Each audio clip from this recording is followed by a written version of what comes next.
Tony Seba said back in 2014 that electric cars would cost $5,000 in 2030. Well, he was referring to not just the price of cars in China, but worldwide.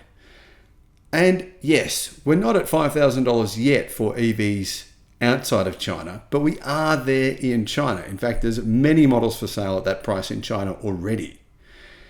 However, there's actually EVs in China that are good, that cost $4,000. Here's one of them. Hello, my friends. Welcome to the channel. I'm Sam Evans. You're watching the Electric Viking. It's great to see you. I know I talk about Tony Seba a lot, but he's made predictions back in 2014. He was the key reason that I actually started this YouTube channel because he inspired me. He really showed me that the world would become a better place. And that was because of science and maths, not because of our feelings and emotions. Often our feelings and emotions lead us to believe things that aren't true. Science and maths actually tells us what will really happen. And the math says that EVs that cost $4,000 in China today, by 2030, will cost about the same worldwide. So this gives you an idea of where things will be in 6 years' time from now outside of China.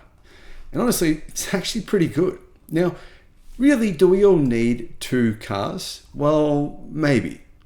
Do we all need two big cars though? Absolutely not. Some of us might. You might have heaps of kids in your family. You might have some sort of work reason you need two big cars. Most of us don't though. This would be perfect as a second car. Chery, which actually do sell cars outside of China, so they are now a global car brand. They sell cars in Australia. They are actually one of the leading Chinese automobile manufacturers, and they have unveiled two affordable small cars. One's called the Ice Cream and one's called the Little Ant.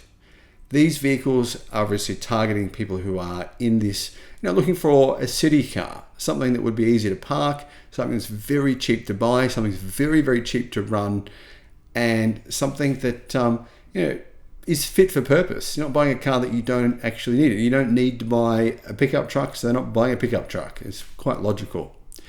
The Ice Cream and Little Ant models are priced from $4,000. Now the Little Ant costs $8,000, the Ice Cream costs $4,000. So yeah, they're both very, very cheap. Now the Little Ant you can see here, that's the one that looks a little bit more like a Toyota type car. It's more curvy. The box car, that's the cheap one. The Ice Cream, that is the $4,000 model. The Little Ant starts at $8,000 and it actually was $10,000 a year ago. The price has been reduced by $2,000. Now you probably think, well, if they've reduced the price, they've probably made the battery smaller or something like that. They haven't. Battery prices have come down. Manufacturers they are discounting their cars more and more because they're competing against each other, and this is the result. There is two variants of the Ice Cream. So the cheap one, the $4,000 car, it has a 120 kilometer range. It uses a lithium iron phosphate battery. Now you pay a little bit more, pay an extra $1,000, about $1,500 more. You get a bigger battery pack and you get 205 kilometers of range. So the base model Ice Cream is called the Vanilla Ice Cream. The actual mid-spec model with the bigger battery pack with that more extra range, that's called the Milkshake. Now all models come with the same color. That's one way that they are cheaper. They come in the pure green color option, and they come with a standard reverse camera, a 9-inch touchscreen display, air conditioning, ABS brakes, actually come with airbags as well. So yeah, they're pretty good. And a lot of people say, well, these are considered technically to be quite small. They wouldn't be very safe. Well, my question would be this: would you feel safer riding a bicycle on the same road as a pickup truck, or the same road as trucks, or would you be safer in one of these? Pretty confident you'd feel safer in this than you would on a bicycle or a scooter. Now, the Little Ant is slightly bigger. It's about 10% bigger than the Ice Cream, although the interior space is about the same because the boxy Ice Cream is a very practical shape. The Little Ant is 3.2 meters long, 1,670 millimeters wide, and 1,550 millimeters tall. Like I said, the Ice Cream is a tiny bit smaller on the outside, but the internal dimensions are actually almost identical because of the boxy shape of the cheaper Ice Cream model. The Little Ant is a bit more technologically sophisticated. It's got a bit nicer of an interior, and that's why you're paying extra for it as well. As you can see, it's got a dual tone color scheme. It's got green stitching. It has quite a nice looking interior, actually. I think it looks pretty premium. I mean, $8,000 for a car that looks like this on the inside. I think they'd find a lot of buyers in Europe in particular, but a lot of students. I mean, this is the first car. It'd be perfect for a first car for a lot of people. So what is the powertrain options? Well, the Little Ant has two versions. Both versions have a rear-mounted electric motor. That's one of the cool things about EVs. A lot of them now have rear motors, and the output is 41 horsepower.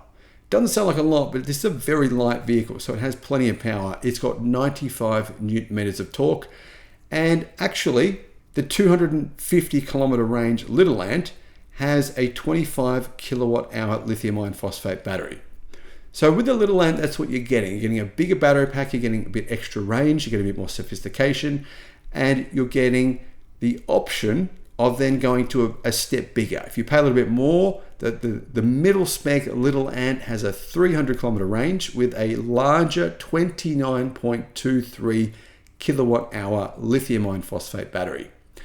They both have fast charging. The battery can be charged from 30 to 80% in approximately 40 minutes.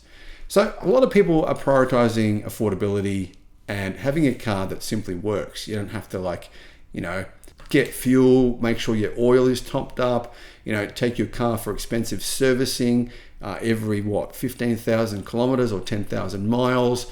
With these EVs, really you almost have to do nothing. Just make sure that the tires are all fine. Brakes, you don't have to worry about your brakes. Obviously they use regen braking, which helps you with your efficiency. It actually puts power back into the battery when you brake. That means you're not going to be using your brake pads up. Disc rotors as well. Very unlikely you need to replace pads or rotors if you drive an EV like most people do, within the first 5 years of ownership. Those are things you'll never have to replace. So this is the future of electric cars. Now, is there going to be other versions of these? Of course, there's actually cars in China that are bigger than this, that are just about 10% more expensive. So you might find things that are kind of like the size of, say, a Toyota Camry. There's now models of vehicles, EVs, that are like Toyota Camrys that are around $10,000 US, which is about 15,000 Australian dollars. Yeah, I mean, clearly we've got 6 years to get to the point where these cars are this cheap in China and they're this cheap outside of China. If you look at the price of batteries, we look at the declining cost of batteries, they've come down by about 50% over the past 12 months. You would think it's very likely, as the price of batteries continues to go down, it won't go down every single year, but there'll be several years that it will for sure. And as there's more competition, more manufacturers are making more of these cars, we'll see the prices come down outside of China.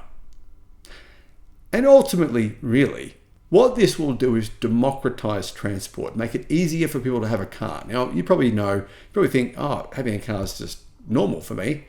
For most of the world, it's not. For about 70% of the world, car ownership is out of reach. It's too expensive. It's too costly. But this is changing things for a huge percentage of people that never previously would have owned a car. Thanks for watching.